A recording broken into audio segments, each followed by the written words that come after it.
Islam tidak pernah membatasi harta di muka bumi ini. Boleh menjadi orang yang paling kaya. Abu Bakar, Abdurrahman bin Auf, Uthman bin Affan bersaing dalam perdagangan mereka. Tapi hal yang positif. Dan masing-masing meninggalkan warisan yang sangat banyak kepada keturunannya. Banyak bersaing dalam sedekah yang diberikan pada saat sedang jihad dan seterusnya. Ya. Jadi kita disuruh mengejar yang terbaik. A'udzu billahi minasyaitonir rajim. Innallaha ashtara minal mu'minina anfusahum wa amwalahum bi anna lahumul jannah. Allah telah membeli dari orang-orang mukmin harta dan jiwa mereka yang dibalas dengan surga. Juga kita tahu teman-teman, Islam sangat indah sekali karena Islam memerintahkan kebersihan, kerapian, ketentraman, ya kedamaian, keamanan, semua disuruh dalam Islam. Memberi, ya berbagi, memaafkan, semua itu bagian daripada agama kita dan akhlak yang sangat ditekankan. Begitu juga Islam melarang kita untuk mengganggu orang lain, berbuat kezaliman dan seterusnya. Jadi di muka bumi ini pun kita sudah diaturkan cara melaluinya. Tetapi Islam menitikberatkan poin lebih penting daripada itu teman-teman. Ternyata kehidupan dunia selain kita disuruh kejar yang terbaik, makanlah, minumlah, pakaianlah, carilah pasangan yang terbaik, prestasi apapun silakan, tapi jangan lupa ada yang lebih baik lagi di sana. Ini yang kita ingin titikberatkan, adanya kehidupan akhirat yang terbaik. Dan apa yang kita pupuk di sini kita akan panen di sana. Allah Subhanahu wa taala menyebutkan tentang surga luar biasa. Pemandangan yang tidak bisa digambarkan dengan hanya sekedar lisan sebenarnya. Tapi yang disampaikan melalui wahyu seperti itu. Bagaimana surga itu adalah istana yang sangat luas, seluas langit dan bumi. Isinya semuanya kebahagiaan. Kata Nabi SAW, siapa yang masuk surga, maka tidak akan rusak pakaiannya, tidak akan habis masa mudahnya. Tidak ada lagi rasa lapar dan haus. Tidak ada lagi buang air besar dan buang air kecil. Makanan dan minuman yang mereka makan yang tidak dibutuhkan oleh tubuh mereka akan keluar dalam bentuk keringat yang lebih wangi dari bau kasturi. Tidak ada lagi beringus, tidak ada lagi meludah di surga. Semuanya kenikmatan abadi. Dan saya sudah bilang tadi, sebagaimana dunia ada, maka ada akhirat.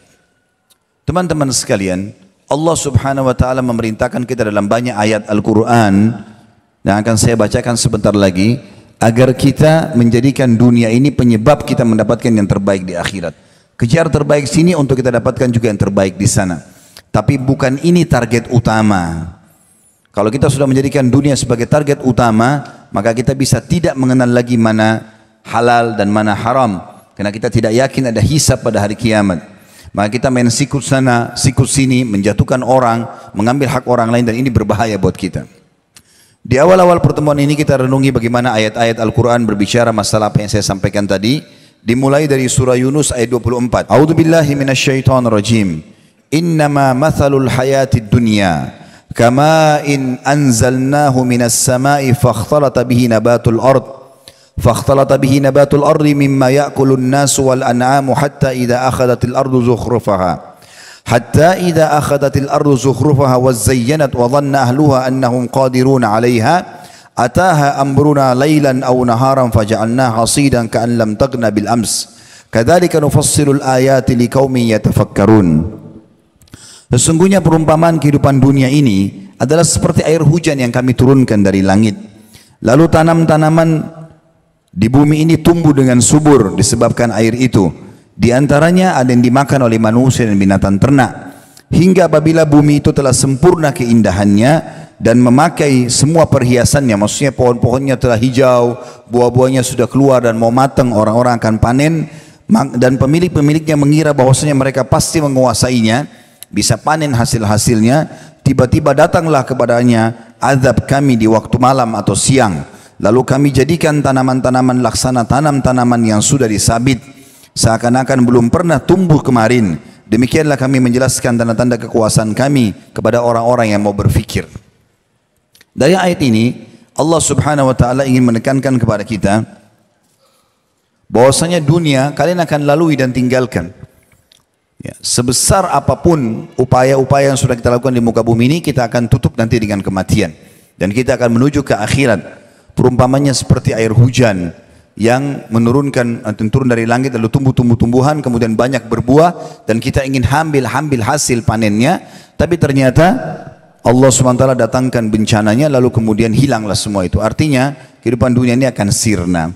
Sebesar apapun rumah yang kita kejar, ya, sebesar apapun mobil atau sebanyak apapun kendaraan, harta, rumah yang kita miliki, toh juga kita akan tinggalkan.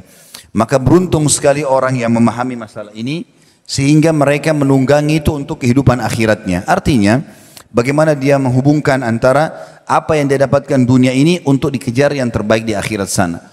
Juga Allah Subhanahu wa taala memberikan perumpamaan yang lain dalam surah Al-Kahfi ayat 45. A'udzu billahi minasyaitonir rajim. Wadrib lahum mathalal hayatid dunya kama in anzalnahu minas sama'i fakhtalata bihi nabatul ardi fa asbaha shiman tadruhu riyah wa kana Allah ala kulli syai'in muqtadira. Dan berilah perumpamaan kepada mereka manusia, kehidupan dunia ini seperti air hujan yang kami turunkan dari langit, maka tumbuh-tumbuhan di muka bumi menjadi subur karenanya, kemudian tumbuh-tumbuhan itu menjadi kering yang diterbangkan oleh angin, dan Allah Maha Kuasa atas segala sesuatunya. Dan cukup banyak ayat-ayat Al-Quran yang berhubungan dengan masalah ini yang menjelaskan tentang masalah akhirat atau masalah dunia. Maka Nabi SAW berkata, dan ini pesan yang Nabi ingin sampaikan, فَوَاللَّهِ لَدُّنْيَا أَهْوَنُ عَلَى اللَّهِ مِنْ هَذَا عَلَيْكُمْ. Ketahuilah bahwasanya dunia lebih hina ya di sisinya Allah, dunia itu dibandingkan bangkai ini di pandangan kalian. Dunia ini teman-teman kita jadikan sebagai penyebab kita untuk mendapatkan yang terbaik di akhirat. Dan ketahuilah yang di akhirat jauh lebih baik, jauh lebih sempurna. Allah menyebutkan dalam banyak ayatnya. Di sebagaimana surah kita sering baca dalam surah Al-A'la. A'udzu billahi minasyaitonir rajim. Bal tu'thiruna al-hayatad dunya wal akhiratu khairu wa abqa. Sayangnya kata Allah, kalian sibuk dengan kehidupan dunia kalian dan kalian lupa ada akhirat yang jauh lebih baik dan lebih kekal. Teman-teman sekalian, juga dalam hadis yang lain Nabi SAW mengingatkan kepada kita, wallahi mad dunya fil akhirati illa mithlu ma yaj'ala ahadikum isba'ahu hadhihi wa asyara Yahya bisabbaba fil yammi falyandur bima tarja'. Demi Allah kata Nabi SAW, perumpamaan dunia yang kalian kejar ini dibandingkan dengan akhirat hanya seperti jari kalian yang kalian celupkan di lautan, kemudian kalian angkat dan lihatlah apa yang dikembalikan oleh jari kalian itu. Teman-teman sekalian, disebutkan atau digambarkan oleh para ulama, kalau kita pernah makan makanan yang enak, minum minuman yang enak di muka bumi ini, kemudian kita pernah menggunakan pakaian, kita pernah melihat pemandangan yang indah, kita pernah melihat paras wajah, postur tubuh yang bagus, maka semua itu kita sudah cukup jadikan sebagai sebuah kebanggaan. Kalau ada orang tampan atau cantik sekali, atau badannya bagus, atau segala macam, kita sudah cukup jadikan sebagai sebuah kebanggaan. Maka coba renungi itu dengan apa yang Nabi SAW sampaikan. Beliau mengatakan, sesungguhnya tadi hadisnya, dunia ini dibandingkan akhirat hanya seperti jari telunjuk yang dicelupkan ke lautan kemudian diangkat. Maka lihatlah air apa atau berapa tetes air yang tertinggal di jari tersebut. Dan ini menggambarkan teman-teman sekalian bagaimana ya, dunia itu hanya kita lalui saja. Bagaimana bukan dia menjadi target utama, tapi dia menjadi sesuatu yang kita kejar untuk mendapatkan di akhirat nanti yang terbaik. Pernah satu kali Nabi SAW sedang di rumah, kemudian beliau didatangi oleh Umar bin Khattab radhiyallahu anhu. Lalu Umar sempat menangis melihat keadaan Nabi SAW karena beliau rupanya baring di tanah, kemudian ada lapisan tikarnya dan bagian tubuh beliau sempat sedikit bergaris. Maka Umar bin Khattab menangis melihat Nabi SAW lalu mengatakan, ya Rasulullah. Kata Nabi SAW, kenapa kau nangis ya Umar?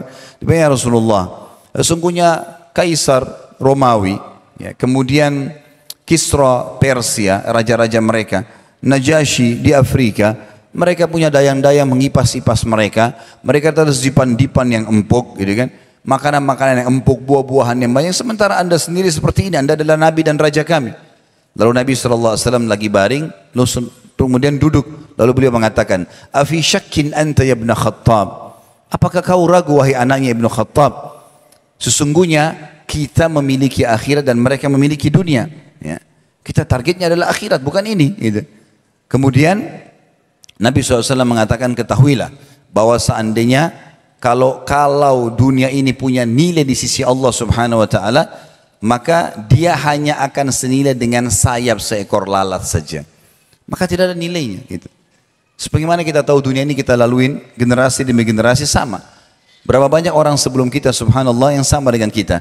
Ya, mereka juga laki-laki, kalau kita laki-laki sini, perempuan juga ada perempuan sama dari rahim seorang perempuan, kemudian anak-anak punya angan-angan bermain-main, remaja punya angan-angan berumah tangga, kemudian menikah, kemudian punya anak, kemudian tua, kemudian meninggal dunia, gitu kan.